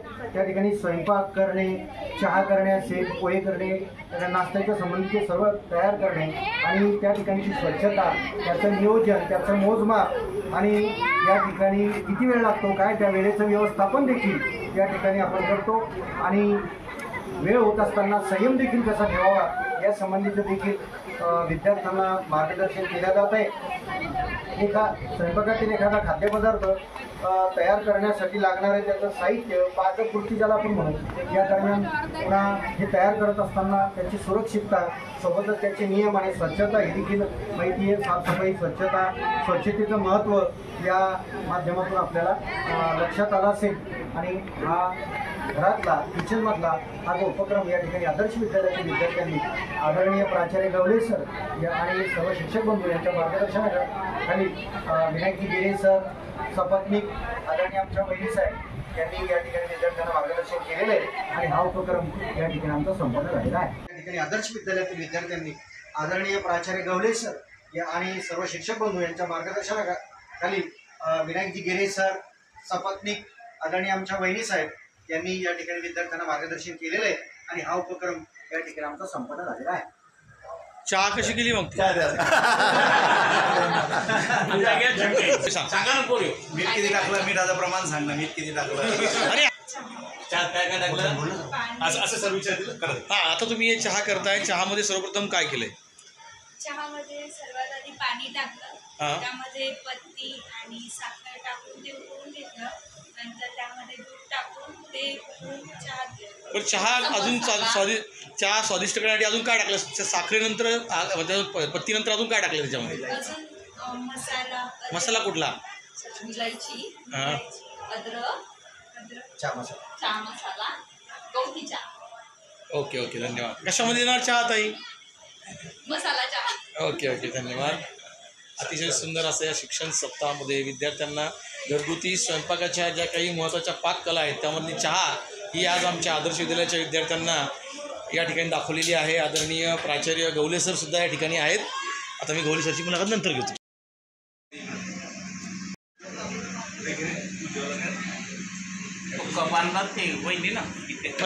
सतीश गवले सर विद्यार्थ्यांना शिक्षण सप्ताहाच्या अंतर्गत या शाळेच्या बाहेर, मग ते कुठं शेत असेल त्या शेतामध्ये विद्यार्थ्यांना विविध फुलं आणि त्याचबरोबर काही माहिती सांगत आहेत. तर बोला, कसं काय मिळाली? आपण आत्ताच गिरे सरांच्या या परसबागेमध्ये आलेलो आहोत. विविध रंगाचे वेगवेगळे फुलं, त्याचे प्रकार, रोपांची वाढ कशी करायची या संबंधीची सर्व माहिती आपण तपशील घेतलेला आहे. झाडांची निगा कशी राखायची, कशा पद्धतीनं त्याची वाढ करायची, औषधोपयोगी फुलांचे सुद्धा आणि इतर फळझाडं इथं कसे सर्व लागवड झालेली आहे, त्याची लागवड कशी करायची, त्याला माती, अन्नपदार्थ हे कोणते द्यायचे, पोषक मूल्य वगैरे याची सर्व माहिती आपण पाहिली. पण झाड फुलांचा उपयोग, त्याचे सुरक्षितता आणि इथं सगळे जे आवश्यक आहे तेवढे काही तुम्हाला आवडणारे फुलंसुद्धा तुम्ही तोडलेले आहेत, त्याचा आनंद तुम्ही घेतलेला आहे. पण याच झाडांची लागवड आपल्या आजूबाजूला घरी परिसरामध्ये त्याची लागवड करून आपल्याला खऱ्या अर्थानं निसर्गाला पूरक असं आपल्याला जगणं, एक आनंद त्यातून मिळतो. पूर्ण झाडांची वाढ पण होते आणि खऱ्या अर्थानं त्यांचा जो आनंद आहे दिसण्याचा, तो आपल्या मनामधून जीवनामध्ये आनंद येण्यासाठी खऱ्या अर्थानं ही समृद्धी वाढवण्याची जबाबदारी आपली आहे. म्हणून या वनस्पती, निसर्ग, पर्यावरणासोबत जगण्याचा एक चांगला अनुभव किंवा एक प्रेरणा आपल्याला या प्रसंगातून मिळते. आज आपण मुद्दाम या स्थळाला भेट देण्यासाठी आलो. परसबाग कशी असावी, त्याची निगा कशी राखायची, आपणही आपल्या घरी कशा पद्धतीनं ही परसबाग उभी करू शकतो याची एक चांगली शिकवण आज आपल्याला या ठिकाणी मिळालेली आहे. काय काय पाहिलं मुलांना? कोणची कोणची फुलं पाहिली तुम्ही इथे? कमळाचं फुल कुठे? हे का इथे आले फुल दिसतं का तुम्हाला? कमळाचं फुल टाकवावरती समोर असे. हा कमळाच्या फुलाचा जांभळा रंग दिसतोय. नेहमी आपण कमळाचं फुल गुलाबी रंगामध्ये पाहतो, जांभळ्या रंगाचं फुल आहे. अतिशय सुंदर विद्यार्थ्यांनी या वेगवेगळ्या प्रकारची ही गिरेच्या फार्म हाऊसमधली ही वेगवेगळ्या प्रकारची फुलं, झाडं आणि फळं ही पाहायला मिळत आहेत. कसं वाटलं मुलांना आज तुम्हाला? चला, ओके. याच्यापासून शेतातलं बाकीचं तण सुद्धा निघत म्हणजे चांगलं पीक येऊ देत नाही असा हा भाग आहे. म्हणून अनावश्यक हे तण काढून याचा आपण दुसऱ्या ठिकाणी तांदूळपत्र्याची भाजी ती काढायची नाहीये. तांदूळपत्र नाही सप्ताह तांदूळपत्राची राजगुरा आहे.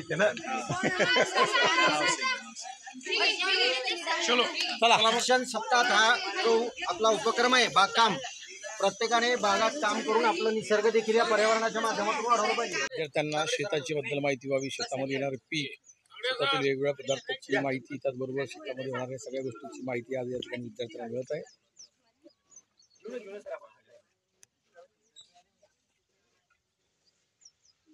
गिरे सर, शेतामध्ये कोणतं पीक आहे आता सध्या? मक्का लावलेली समोर का इथं कामामध्ये अगदी मे महिन्यात पेरत असतात, लावत असतात. त्यानंतर प्रत्येक पिकाची कुठल्या पद्धतीने काळजी या ठिकाणी घ्यावी लागते. आणि या ठिकाणी आपण भेट दिलेली आहे. इथे हळदीचं पीक आहे, त्याच्यानंतर मक्याचं पीक सुद्धा या ठिकाणी आहे. आपल्या विदर्भामध्ये मोठ्या प्रमाणात सोयाबीनचं सुद्धा पीक घेतलं जातं. त्यासाठी पेरणी केल्याच्या नंतर अगदी सुरुवातीला तणनाशकाची फवारणी दिली जाते आणि त्यानंतर विविध पद्धतीनं जशा पद्धतीत पिकांवर रोग आला त्या पद्धतीत त्या ठिकाणी शेतकरी बांधव विविध फवारण्या त्या ठिकाणी करत असतात. नंतर कोळपणीसुद्धा केली जाते, काही ठिकाणी डवरे आणले जातात, निंदनसुद्धा केलं जातं आणि त्यानंतर मग एक ठराविक खराब हंगामाची पिके निघाल्याच्या नंतर त्या ठिकाणी हंगाम सुरू होतो. त्या ठिकाणी हार्वेस्टिंग केलं जातं, कापणी केली जाते आणि त्यानंतर पुन्हा रब्बी हंगामाला सुरुवात त्या ठिकाणी होत असते. अशा पद्धतीनं शेतीची मशागत या ठिकाणी विद्यार्थ्यांना आम्ही मक्याच्या उत्पादनाबद्दल, हळदीबद्दल, त्याचबरोबर सोयाबीन पिकाबद्दल सुद्धा या ठिकाणी माहिती सांगितलेली आहे. बरेचसे विद्यार्थी शेतकरी कुटुंबामधील असल्यामुळं या ठिकाणी जर आपण बघितलं तर शेतीसाठी लागणारे जे अवजारं असतात ते सुद्धा शेतकरी बांधवांकडे असतात. या ठिकाणी आपल्याला बैलगाडी या ठिकाणी दिसत आहे. सुरुवातीला लाकडाची होती, काळांतराने त्याच्यामध्ये बदल झाला आणि आज लोखंडाची आहे.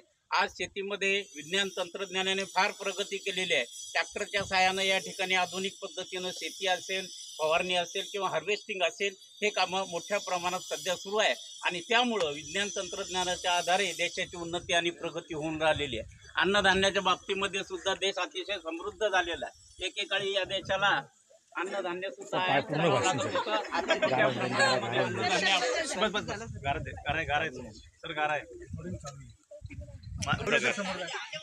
मातीचा प्रकार आता या ठिकाणी जर आपण बघितलं शेतामध्ये अनेक पद्धतीची 300 वर्षाचा कालावधी लागतो. आपण या मातीची भुगू देता कामा नये याची काळजी आपण घेतली पाहिजे. मातीमध्ये लाल पद्धतीची माती असते, काळ्या पद्धतीची माती असते, काही मुरमुटी माती सुद्धा या ठिकाणी असते. जी कसदार काळी माती असते त्याच्यामध्ये चांगल्या पद्धतीची पिकं शेतकरी बांधव हे घेत असतात. या ठिकाणी आपण जर पाहिलं तर या मातीसाठी पोषक द्रव्य जर म्हटलं तर या ठिकाणी शेणखताचा वापर शेतकरी बांधवांनी जर केला तर ही माती निश्चितपणे टिकून राहील.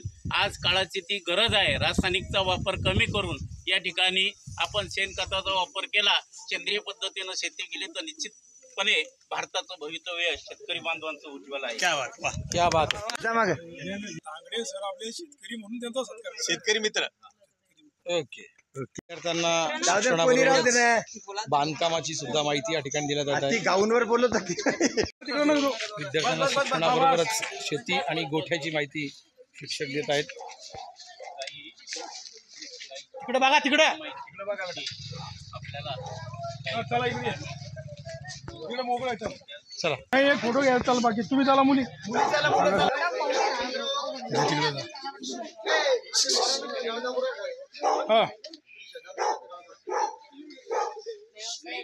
गोठ्याबद्दल आणि गायीबद्दल माहिती त्यांना. त्यामध्ये पुन्हा एक आपला विषय आहे म्हणजे पशुपालन, मत्स्य व्यवसाय, विविध प्रकारचे व्यवसाय. म्हणजे डॉक्टर, इंजिनियर, वकील हेच व्हायचं नाही तर आपण पशुपालन करून आपल्या शेतीचाही आपण भरभराट करू शकतो. आताच आपल्याला तांगडे सरांनी सांगितलं, भारत हा कृषीप्रधान देश आहे आणि या गायी यांच्या शेती अतिशय सुपीक अशा प्रकारची आपल्या देशाचा आणि विकास करू शकतो, उदरनिर्वाह करू शकतो. विद्यार्थ्यांना शिक्षणाबरोबरच नैतिक मूल्य आणि आपल्या वैयक्तिक काहीतरी कलाकृतीचं ज्ञान व्हावं म्हणून शिक्षण सप्ताहांतर्गत मूर्तिकलाला सुद्धा या ठिकाणी माहिती व्हावी म्हणून आज गुरुकृपा फायबर आर्ट हे या ठिकाणी आम्ही आलेलो आहोत. पेंढारकर यांचं गुरुकृपा फायबर आर्ट आहे आणि या ठिकाणी विद्यार्थ्यांना वेगवेगळ्या मूर्ती कशा तयार करायच्या म्हणून याचीसुद्धा माहिती देण्यात येणार आहे. कला शिक्षक आदरणीय गणेश आंबोरे सर आहेत, सुधीर शेटे सर आहेत. या ठिकाणी आपण आलेलो आहोत की इथे वेगवेगळ्या प्रकारची कलाकृतीची या ठिकाणी माहिती दिल्या जाते. वेगवेगळ्या पद्धतीनं या ठिकाणी मूर्त्या बनवतात आणि विद्यार्थ्यांना आता ज्ञान दिलं जातं. मूर्तीच्या कारखान्याकडे आलेलो आहोत. पेंढारकरचं गुरुकृपा म्हणून या ठिकाणी फायबर, प्लास्टर ऑफ पॅरिस आणि POPच्या मूर्त्या केल्या जातात. या ठिकाणी आलेलो आपण आता. शंकर भगवानाची मूर्ती शाळू मातीच्या माध्यमातून केल्या जातात.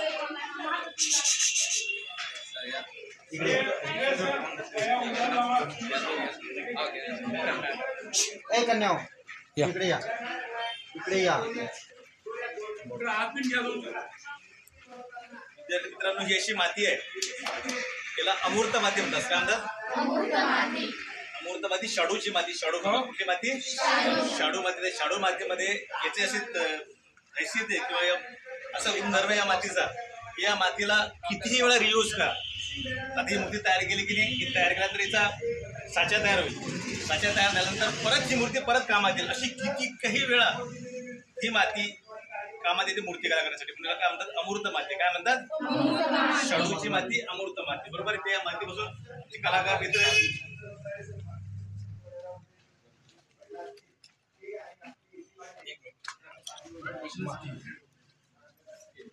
कैलास भाऊ पेंढारकर, नमस्कार सर. त्याला जातीवंत कलाकार, म्हणजे जन्मतः कलाकार मूर्ती आहे आणि ते आपल्या शैलीतून त्यांनी एक टूल्स असतात. एक टूल्स म्हणतात त्याला. काय म्हणतात त्याला? त्याला टूल्स म्हणतात. बाई टूल्स असतात या पद्धतीने. या टूल्सद्वारे ही मूर्ती तयार करतात. तर मी असं आमच्या मान्य मुख्याध्यापकांना अशी विनंती करतो की त्यांनी या कलाकाराचा पुष्पदेव सत्कार करावा. स्काउट क्लॅप गो. ओके. मुलीच्या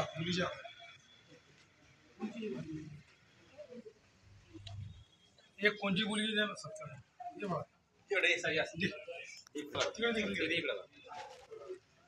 स्काउट क्लॅप गो.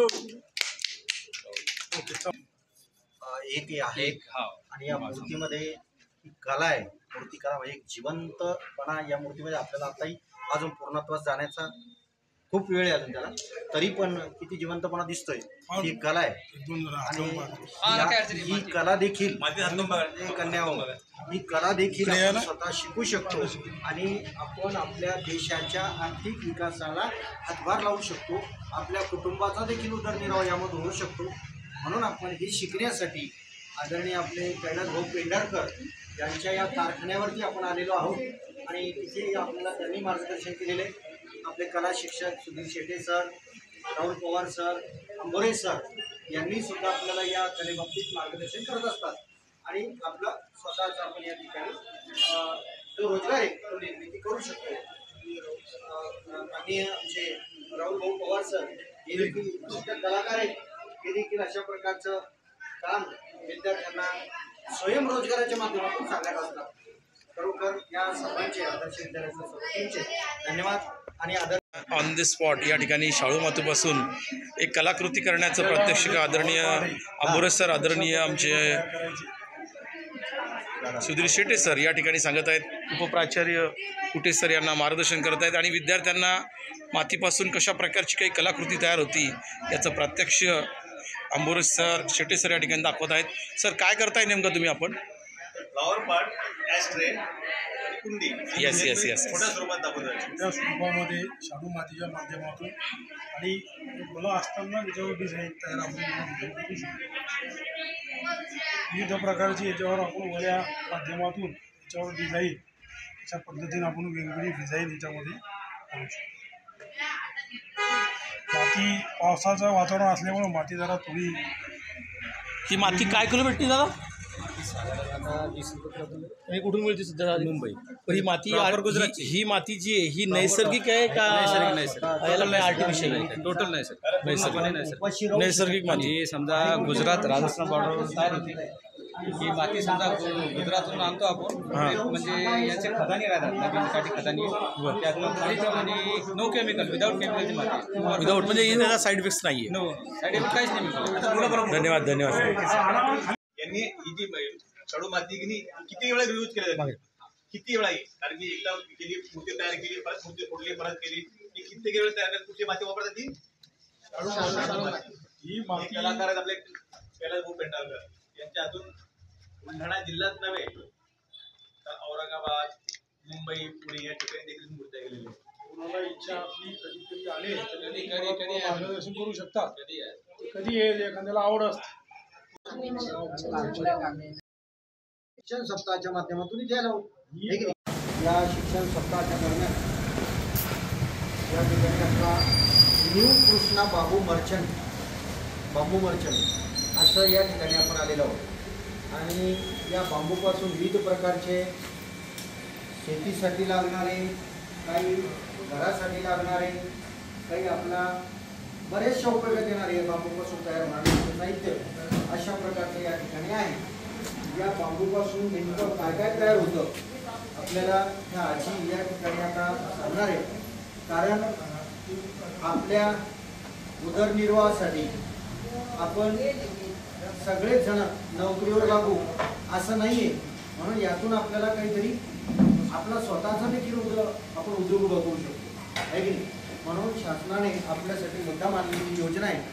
आजी आपल्याला काही माहिती सांगतात ते आपल्याला आपल्यासोबत चर्चा करणार आहे।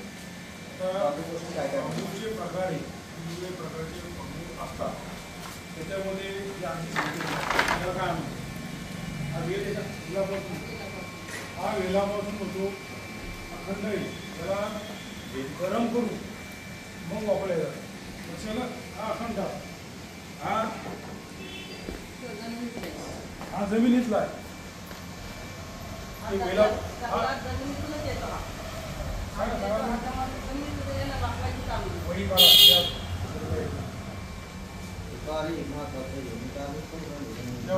आपल्या इथे लाईव्ह बांबू दाखवले असतील त्याला आधी, लाईव्ह बांबू होतील तिथे।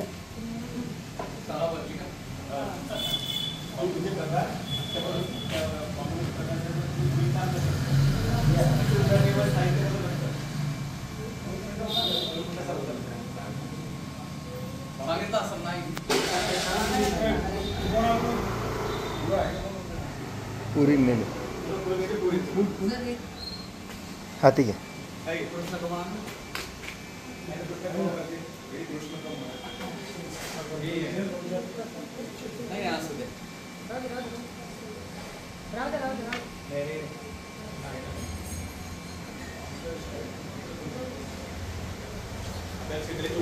माननीय कुटे सर,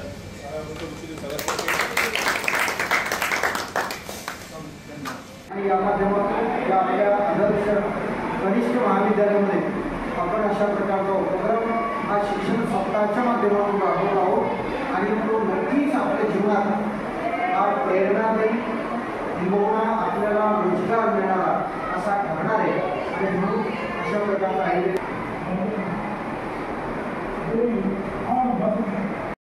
यामध्ये आपल्याला काय पाहता येईल, काय काय शिकायचं, यामध्ये आपल्याला सगळ्या प्रकारची विविधताई, डेव्हलपमेंट, कोडिंग आणि ॲप्लिकेशन म्हणून ॲप्लिकेशन सगळ्यामध्ये शिकायला मिळतं। जेणेकरून आपल्याला संबंधित आपल्याला IT संबंधित काम करायचं असेल, जॉब करायचा असेल, आपल्याला ॲप बनवायची असेल, कोडिंग करायची असेल तर आपण या माध्यमातून, या विषयाच्या माध्यमातून आपण शिकू शकतो। आणि त्यासाठी असं आपण वेगवेगळ्या प्रकारचे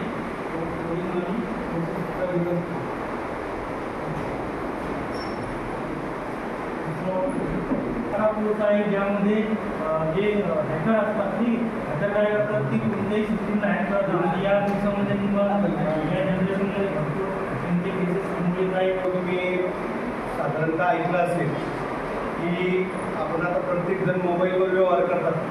तुम्ही ऐकलं असेल की आमचे मोबाईलवर त्या बँकेचा मेसेज आला, आम्ही तो मेसेज घेतला आणि त्या मेसेजमधून आमचे पैसे गेले, ऐकलं का नाही? त्यानंतर कधी कधी काय होतं, एखादा मेसेज येतो आणि तो मेसेज आपण रन करतो। मेसेज रन केल्याबरोबर काय होतं, आपल्या मोबाईलमधला डाटाच पूर्ण हॅक होऊन जातो। म्हणजे मोबाईलमधला डाटा पूर्ण ज्यांनी हॅक केलेलं आहे त्याच्याकडे चालला जातो। हे सगळं करणारे ते वेगवेगळ्या पद्धतीनं ते तुमच्याशी वागतात, तुमच्याजवळची वेगवेगळी माहिती जमा करतात आणि त्या माहितीचं आणि याचा जो स्पेशल कोर्स आहे तो कोर्स आहे हा हॅकथॉन नावाचा। हा कोण करतं, जे कॉम्प्युटर सायन्समध्ये शिकलेले विद्यार्थी आहेत, हे भविष्यामध्ये त्यांना वेगवेगळे कोर्सेस असतात। एक सायबर सिक्युरिटी नावाचा कोर्स आहे, एक हॅकिंग नावाचा कोर्स आहे, एक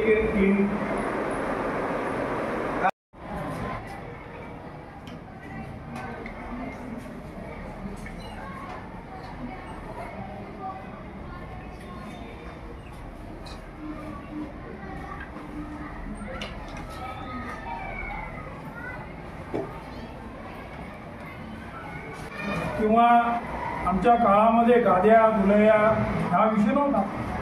जुने पातळ असतील, साड्या असतील, विविध प्रकारचे कापडं असतील, ते एका याच्यामध्ये तयार करून साडीच्या खोडीमध्ये गोधडी तयार करायची. बऱ्याच जणांच्या घरी असतात ती गोधडी माहिती आहे ना, तर ते घरी तयार करायचे घरच्या. टाकाऊ जे कापड आहे, चिंध्या आहे, त्याचा उपयोग करून ते उशा बनवायचे. आजच्या आपल्या कार्यशाळेमध्ये आपल्याला आज शिकायचं ही काळाची गरज आहे.